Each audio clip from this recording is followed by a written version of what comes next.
የሴጋ መምታት ሱስን ለማሸነፍ 1 2 3 ብለሽ ፎርሙላዎቹን ንገሪኝ ብሎ የሚለይ ሰው ብዙ ነው እና ከክላይንቶቼ እንደተረዳሁት ከሆነ ደግሞ እንደዚህ አይነት የሚባል ነገር የለም። ብዙ አይነት ወንዶች ከሴጋ ሱሳቸው የወጡበት ብዙ አይነት መንገዶች አሉ። ከክላይንቶቼ ያለኝን ኤክስፒሪየንስ እኔ ነግራችኋለሁ። ከዛ በኋላ እናንተ ከራሳችሁ የሴጋ ሱስ ከወጣችሁ ደግሞ በምን አይነት መንገድ እንደወጣችሁ ኮሜንት ላይ ትጽፉልኛላችሁ ማለት ነው። መጀመሪያና በጣም ብዙ ሰዎች የሚናገሩኝ ወደ ሃይማኖት የተመለስኩኝ ነው። ጸሎት በማድረግ ቤተክርስቲያን ወይም መስጊድ በመሄድ እና ከነሱ በላይ ደግሞ የሆነና በመንፈሳዊ ነገር ሊደራቸው የሚችለውን ሰዎች በማዋራት ቀስ ብለው የተውት ነገር ነው። ሁለተኛ ደግሞ ስፖርት ጀመርኩኝ ነው። ይህ ነገር በጣም ሳይንቲፊክ የሆነ ነገር ነው። ቢካዝ ስፖርት በምትሰሩበት ጊዜ የሚለቀቁት ፈሳሾች የሚለቀቁት ሆርሞኖች ሴጋ በመምታት ጊዜ የሚለቀቁት ሆርሞኖች ናቸውና ለዛ ሆርሞን ነው ደግሞ ሱስ የሚይዛችሁ። ስለዚህ በሴጋ የሚለቀቀውን በስፖርት ትሰጡታላችሁ። ስለዚህ ሰውነት ያንን ፈሳሾች አይራብም። ስለዚህ ቀስ እያላችሁ እየተዋችሁት የምትሄዱት ነገር ነው የሚሆነው ማለት ነው። ሶስተኛ ደግሞ ሚስታችሁን አናግሩ። ብዙ አይነት ባለትዳሮች አሉ። ባይ ዘ ዌይ ትዳር ውስጥ እየሆኑ በሴጋ ሱስ ውስጥ ያሉ ወንዶች ማለት ነው። ይህ ነገር ብዙ ጊዜ የሚፈጠረው የወንዶች የግንኙነት ያላቸው ፍላጎት ከሴቶች ከፍ ስለሚል ነው። ሳምንት ውስጥ የምታደርጉትን ግንኙነቶች በጣም ሲንክ ማድረግና ማጣጣም የምትችሉበትን ነገሮች ከሚስታችሁ ጋር በማውራት ማስተካከል የምትችሉት ነገር ነው ማለት ነው። አራተኛ ደግሞ በተቻለ መጠን ቀኑን አልጋ ላይ አለማሳለፍ ነው። ስለዚህ ቢዚ ሆናችሁ አሳልፉ። በተቻለ መጠን ስክሮል በማድረግ አታሳልፉ፣ ኦንላይን አታሳልፉት። ቢካዝ ኦንላይን ላይ የምታዩት ማንኛውም አይነት ነገር ወደዛ ነገር ስሜታችሁን ሊያነሳሳ ስለሚችል። ከዛ ማታ ደግሞ መተኛት ስላለባችሁ አልጋ ላይ ስትወጡ ደግሞ ከስክሮሊንግ ይልቅ ሌላ ለስሜታችሁን የማያነሳሳ አይነት ነገሮችን ብታደርጉ መልካም ነው። መጽሐፍ ማንበብ ሊሆን ይችላል፣ ጸሎት ማድረግ ሊሆን ይችላል። ሌሎችን ነገር በማድረግ ከስክሮሊንግ ወይም ኦንላይን ኤክስፖዝ ከሚያደርጋችሁ ነገር ገለል በማድረግ ነገሮችን ቀስ እያላችሁ መተው አለባችሁ። ሴጋ መምታት ሱስ ውስጥ በምትወጡበት ጊዜ አንድ ጊዜ ለውጥ አትጠብቁ። ቀስ እያላችሁ የምትወጡበት ነገር ነው የሚሆነው። በቀን 2 3 ስትመቱ የነበራችሁ ሰዎች ቀስ እያላችሁ በቀን አንዴ፣ በሳምንት አንዴ፣ በወር አንዴ ነውና አንዴ ፌል ካደረጋችሁ፣ አንዴ ከወደቃችሁ፣ አንዴ ወደ ኋላ ከተመለሳችሁ ራሳችሁን አትውቀሱ፣ ራሳችሁን አትጉዱ። ቀስ እያለ የሚጠፋ ነገር ነው። ለራሳችሁ እድል እየሰጣችሁ ስንፈተ ወሲብ ከማምጣቱ በፊት ሆርሞን ሳያዛባ፣ ነርቭ ሳይገል፣ ጡንቻ ሳይመታ፣ ሁሉ ነገር ሳያበላሽባችሁ በፊት ብታቋርጡት ይሻላል። ቢካዝ ከማያቸው የስንፈተ ወሲብ ክላይንቶች 95% የሚሆኑት ሴጋ መምታት ሱስ ውስጥ ያሉ ወይም የነበሩ ናቸው። ኦልሬዲ ደግሞ ስንፈተ ወሲብ ያለባችሁ ወንዶች በሴጋ መምታትም ሆነ በሌላ ምክንያት ከመጣ መታከም የሚችል ነገር ስለሆነ ባዮ ላይ ባስቀመጥኩት ስልክ ቁጥር ከጠዋት 3 ሰዓት እስከ 12 ሰዓት ድረስ ደውላችሁ በአካል ለመምጣት ቀጠሮ ማስያዝ ትችላላችሁ። ሁል ጊዜ ጠብቃችኋለሁ። ባይ። ወንድ ልጅ በሳምንት ስንት ጊዜ ነው ግንኙነት ማድረግ ያለበት? አንድ ወንድ ለግንኙነት ያለው ፍላጎት ጤነኛ ከሆነ በሳምንት ከ2 እስከ 3 ከፍ ሊል ይችላል። በተለይ ደግሞ ጠዋት ብልቱ የቆመበት ጊዜ ሌሊት 9 ሰዓት እስከ 11 ሰዓት ባለው ጊዜ ውስጥ ቴስቶስትሮን ሆርሞኑ በጣም ከፍ ስለሚል የግንኙነት ፍላጎቱ ከፍ ይላል። ስለዚህ ማታም ሆነ ጠዋት ግንኙነት ማድረግ ይፈልጋል ማለት ነው። ስለዚህ 3 ግዴታ ካልሞላ የግንኙነት ፍላጎት የለውም ማለት አይደለም። አንዳንድ ሰዎች ስትረስ ሊሆኑ ይችላሉ፣ በስራ ሊደክማቸው ይችላል ምናምንና የግንኙነት ፍላጎት ሊቀንስ ይችላል። ሳይንሱ እንደዚህ ግዴታ ግንኙነት መደረግ አለበት የሚባል ነገር የለም። ወይ እንደዚህ አይነት ግንኙነት ካላደረገ በቃ ችግር ይፈጠርበታል ምናምን የሚባል ነገር የለም። የፍላጎት ማነስ አለበት የሚባለው አንድ ወንድ ከሳምንት ከወር ስትረስም ኖረበት አልኖረበት፣ ስራ ላይ የተቀየረ ነገር ባይኖርም፣ የሚያደክመው ነገር ባይኖርም፣ የግንኙነት ፍላጎቱ ድርግምግም የሚል ነገር ከሆነ በቃ ጭራሽ ፍላጎት ከሌለው የዛኔ ችግር አለ ማለት ነው። ስለዚህ እሱ ሆርሞን ላይ ወይም ሳይኮሎጂ ላይ ያሉ ችግሮች ሊኖሩ ይችላሉ፣ መታየት ይችላል ማለት ነው። ማንኛውም ስንፈተ ወሲብ መታከም ከፈልጋችሁ ባዮ ላይ ባለው ስልክ ቁጥር ደውላችሁ ቀጠሮ ማስያዝ ትችላላችሁ። በሬ ሁል ጊዜ ክፍት ነው። ባይ ባይ። ሴቶች ባሎቻችሁ ሊነግሯችሁ የፈሩት ነገሮች አሉ። ስለዚህ እኔ ይሄንን ነገር እነግራችኋለሁ። በመጀመሪያ ለግንኙነት ፍላጎታቸው ከኛ በጣም ከፍ ያለ ነው። በሳምንት ከ3 እስከ 4 ድረስ ለግንኙነት ያላቸው ፍላጎት ከፍ ሊል ይችላል። እነሱ በራሳቸው የሚያመጡት ነገር ሳይሆን ቴስቶስትሮናቸው የሚያመጣው ነገር ነው። ብዙ ጊዜ ደግሞ ሴቶች የግንኙነት ፍላጎት ያን ያክል የለንም፣ በወር 1 ጊዜ 2 ከፍ ቢል። ስለዚህ እሱን ነገር በተቻለ መጠን አመጣጥኖ የግንኙነት ፍላጎታቸውን ማርካትና መንከባከብ ያለብን እኛ ነን ማለት ነው። ሁለተኛ፣ ጠዋት ላይ ብልታቸው ይቆማል። ግንኙነት ግዴታ ማድረግ አለብን ብሎ እየነገረሽ አይደለም። ወደ ብልቱ ደም እያስተላለፈ ነው። ግን ጠዋት ተኝቶ ስለሚያደርና የሚያስጨንቀው ነገር ስለማይኖር ጠዋት ላይ ያለው የግንኙነት ፍላጎትም ከፍ ሊል ይችላል፣ ችሎታውን በዛ መጠን ከፍ ሊል ይችላል። ሶስተኛ፣ የመጀመሪያ ዙር ቶሎ ነው የሚጨርሱት። በጣም ቆዩ ከተባሉ 2 ከግማሽ ደቂቃ ነው የሚቆዩት። የምትቆጡበት ነገር አይደለም፣ ችግር አለበትም ማለት አይደለም፣ ናቹራል የሆነ ነገር ነው። መጀመሪያ ዙር መጨረሱን አትፍሩት። ጠብቁት፣ ተጠባበቁት፣ ይፈጠራል። እሱ ነገር ይታለፋል። ከዛ በኋላ ወደ ሁለተኛ ዙር እንሄዳለን። አራተኛ፣ ማንኛውም አይነት ስንፈተ ወሲብ በራሳቸው ፈልገውት የሚያመጡት ነገር አይደለም።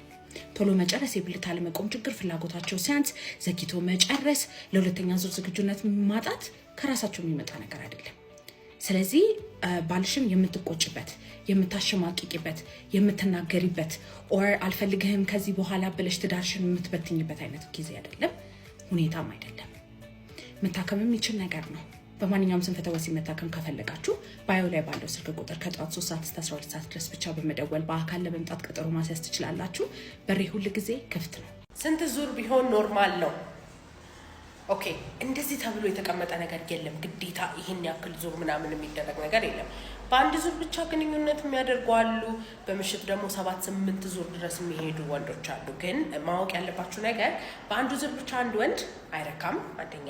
ሁለተኛ ደግሞ ተደጋጋሚ ዙር ማድረግ ልምድ ነው። ደግሞ ለሁለተኛ ዙር ዝግጁ የምትሆኑበት ሰዓት እየጨመረ ነው የሚመጣው ከእድሜያችሁ ጋር። 20 ዓመት ላይ ያለ ወንድ በ5 ደቂቃ ተረክ ብሎ ለሁለተኛ ዙር ዝግጁ ሊሆን ይችላል።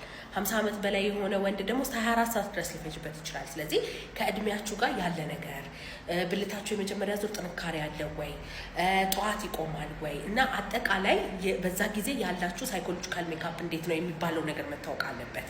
ግን ጥሩ ላይ ሳይኮሎጂ ሜካፕ ላይ ያለው ሆርሞኑ ንጹህ የሆነ ወንድ ብልቱ በትክክል ጠዋት የሚቆም ለመጀመሪያ ዙር ጥንካሬ አድርጎት የሚቆም ከሆነ የዛኔ ሁለተኛ ዙር 3ኛ ዙር መደጋገም ኖርማል ነው። ግን ግዴታ እንደዚህ አይነት ዙር መደረግ አለበት ካልሆነ ስንፈተ ወሲብ አለበት ማለት አይደለም። ግን ለሁለተኛ ዙር ዝግጁነት እየፈለጋችሁ አቅም ካጣችሁ የዛኔ ነርቭ ላይ፣ ደም ስር ላይ፣ ሆርሞን ላይ ያሉ ችግሮች ሊኖሩ ይችላሉ። መታችሁ መታከም ትችላላችሁ። በማንኛውም ስንፈተ ወሲብ መታከም ከፈለጋችሁ ባዮ ላይ ባለው ስልክ ቁጥር ደውላችሁ ቀጠሮ ማስያዝ ትችላላችሁ። ባይ ባይ። የመጀመሪያ ዙር ልክ እንደጨረሳችሁ እንቅልፍ ይላችኋል። ልክ የዘር ፈሳሽ እንደፈሰሰ የሚለቀቁ 2 ሆርሞኖች አሉ፣ ፕሮላክቲን እና ኦክሲቶሲን የሚባሉ ሆርሞኖች። እነዚህ ሆርሞኖች 3 ነገር ያደርጋሉ። አንደኛ ስትረሳችሁ ዝቅ እንዲል ያደርጋል። ሁለተኛ እንቅልፍ እንዲላችሁ ያደርጋል። ሶስተኛ ደግሞ የእርካታ ወይም የሳቲስፋክሽን ስሜት ይሰጣችኋል ማለት ነው። ይህ ነገር ግን ለረጅም ጊዜ አይቆይም። ሆርሞኖቹ ሲለቀቁ ብልታችሁ ይልፈሰፈሳል። ከዛ በኋላ ሆርሞኖቹ ተመልሰው ሲወርዱ ደግሞ ብልታችሁ መልሶ ይዘጋጃል ማለት ነው። የብዙ ወንዶች ችግር ይህ ሰዓቱ ከፍ ብሎ ዝቅ ስቲል ድረስ ያለውን ሰዓት የግንኙነት ድባቡን በማስቀጠል ላይ አይደለም የሚቆዩት። ለሁለተኛ ዙር ዝግጁነት አጣው ከማለታችሁ በፊት ሆርሞናችሁ ሲለቀቅ ያላችሁን ሪያክሽን በተቻለ መጠን መገደብ አለባችሁ። እንቅልፍ ቢላችሁን ተገልብጣችሁ መተኛት ሳይሆን አካባቢያችሁ ላይ ያለው ከባለቤታችሁ ጋር ያለውን የግንኙነት ድባብ ማስቀጠል አለባችሁ። ከዛ በኋላ ብልታችሁ ተመልሶ ዝግጁ እስኪሆን ድረስ መጠበቅ ማለት ነው። በእድሜያችሁ ሰዓታችሁ በጣም ረጅም ከመሰላችሁ ወይም ደግሞ ለሁለተኛ ዙር ጭራሽ ዝግጁነት ከሌላችሁ ሆርሞን ላይ፣ ደም ስር ላይ፣ ሳይኮሎጂ ላይ እና ነርቭ ላይ ያሉ ችግሮች ሊሆኑ ይችላሉ። መታችሁ ቼክ ማድረግ ትችላላችሁ። ማንኛውም ስንፈተ ወሲብ መታከም ከፈለጋችሁ ባዮ ላይ ባስቀመጠው ስልክ ቁጥር ከጠዋት 3 ሰዓት እስከ 12 ሰዓት ድረስ ብቻ በመደወል በአካል ለመምጣት ቀጠሮ ማስያዝ ትችላላችሁ። በሬ ሁል ጊዜ ክፍት ነው። ባይ ባይ። ለ2 ዓመት ያህል አብረ ከቆየ በኋላ ለብሬ ብሎ እንደቀረበኝ ደረስኩበት ትለናለች የዛሬ ባል ታሪካችን። የሀብታም ልጅ ላይ ቤተሰቦቼ ቆንጆ ቢዝነስ ከፍተውልኝ እየሰራው ነው። ታዲያ በዚህ መሀል ከአንድ ሰው ጋር እቀራረባለሁ። በጣም ቆንጆ ነው። ጂም ውስጥ ነው የተዋወቅነው። እየተግባባን መጣን። ከዚያም አብረን ሆነን። እናም ለ2 ዓመታት ያህል አብረን ስቆይ ብዙ ነገር አደርግለት ነበር። የሚያስፈልገውን ገንዘብ ሰጠው ነበር። ስለምወደው ብዙም ለገንዘብ ግድ የለኝም ነበር። ታዲያ ሰሞኑን በስልክ ለጓደኛው መኪናውን ካስገዛዋት በኋላ ላሽላታለሁ ሲል ሰማሁት። በጣም አዘንኩ። ምንም ሳልለው ዘጋሁት። አሁን ግራ ገብቶኛል። ዝም ብዬ ልተወው ወይስ ቀስ በቀስ የበላኝን ገንዘብ አስተፍቼ ልበቀለው ወይ? ምን ትመክሩኛላችሁ? ትለናለች የዛሬ ባል ታሪካችን። እስኪ እናንተ በሷ ቦታ ብትሆኑ ምን ታደርጉ ነበር? ሀሳብ አስተያየታችሁ እንደተለመደው ኮሜንት ሴክሽን ላይ አስቀምጡላት እና ደግሞ አካውንቴን ኮፒ፣ ሊንክ፣ ሼር፣ ሪፖስት አድርጉልኝ። አመሰግናለሁ። ባለትዳር ከሆነው ደንበኛዬ ፍቅር ይዞኛል ትለናለች የዛሬ ባል ታሪካችን። 19 ዓመት ወጣት ነኝ። ስራዬም የወንዶች ፀጉር ቤት ነው። ስራዬን በጣም ወደዋለሁ። እስካሁን ድረስ ምንም ፍቅረኛ ኖሮኛል። አሁን ግን የሆነ ሰው አለ። በጣም መልካም ነው። ጥሩ አቋም አለው። ብቻ ቆንጆ የሆነ ወንድ። ታዲያ የዚህ ልጅ ፀጉር ለ3 ዓመት ያክል እኔ ነኝ የምሰራው። እናም በእነዚያ ጊዜያት ተላመድን፣ እንጫወታለን፣ እንስቃለን። ሳይገባኝ እና ሳላውቀው ከዛ ሰው ጥልቅ የሆነ ፍቅር ያዘኝ። መምጫውን ቀን ስለማወቅ እስኪመጣ ድረስ በጉጉት ተጠብቀው ጀመር። ግን ችግሩ እዚህ ጋር ነው። ከማይሆን ሰው ነው ፍቅር የያዘኝ።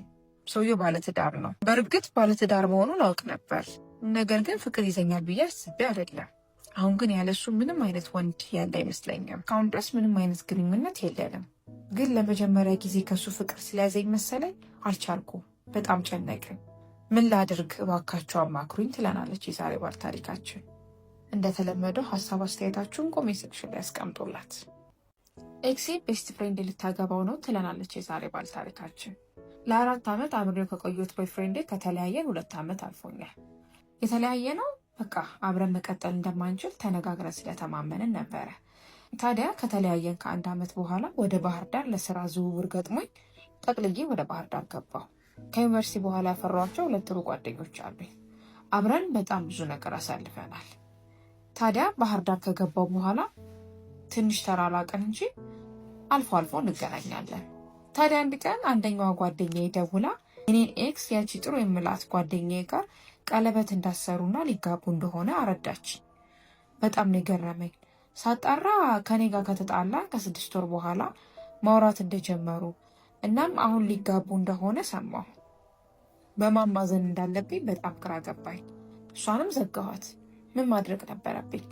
መዝጋቴ ትክክል አይደለም? የኔ ጓደኛ ሆና እሱን ለማግባት መነሳቷ ትክክል ነው? እናንተ በእኔ ቦታ ብትሆኑ ምን ታደርጉ ነበር? እስኪ ሀሳብ አስተያየታችሁን በቅንነት ለግሱኝ ትለናለች የዛሬ ባል ታሪካችን። እንደተለመደው ሀሳብ አስተያየታችሁን ኮሜንት ሴክሽን ላይ ያስቀምጡላት። ከፍቅረኛዬ ጋር 3 ዓመት ከቆየ በኋላ ሊያገባኝ እንደማይፈልግ ነገረኝ ትለናለች የዛሬ ባል ታሪካችን። የተዋወቅነው ከግቢ እንደወጣው ነበረ። ብዙ ክፉ ደግ አብረን አሳልፈናል። እኔ መልካም ደግ ጨዋ ሰው ነው። በቃ በጣም እወደዋለሁ። ታዲያ 2 ዓመት ከሞላ ጀምሮ ስለ ትዳር ማንሳት ጀምሬያለሁ። እሱ ግን ሁሉ ጊዜ ይሄንን ወሬ እያደባበሰ ያልፋል። ታዲያ 3ኛ ዓመታችንን ሰሞኑን አክብረን ስለ ወደፊቱ ምን እንደሚያስብ ቁጭ አድርጌ ጠየቅኩት። እሱ በቤተሰቦቹ ትዳር ምክንያት ስለ ትዳር ጥሩ አቋም እንደሌለው እናም የማግባት ፍላጎት ፈጽሞ እንደሌለው አረዳኝ። በጣም አዘንኩኝ። ከእሱ ጋር መለያየት አልፈልግም። በጣም እወደዋለሁ። ነገር ግን ደግሞ ሳንጋባ እንዴት መቀጠል እንዳለብኝ በጣም ግራ ገብቶኛል። ከወዲሁ ብለየው ይሻላል ወይስ አብሬው ልቀጥል?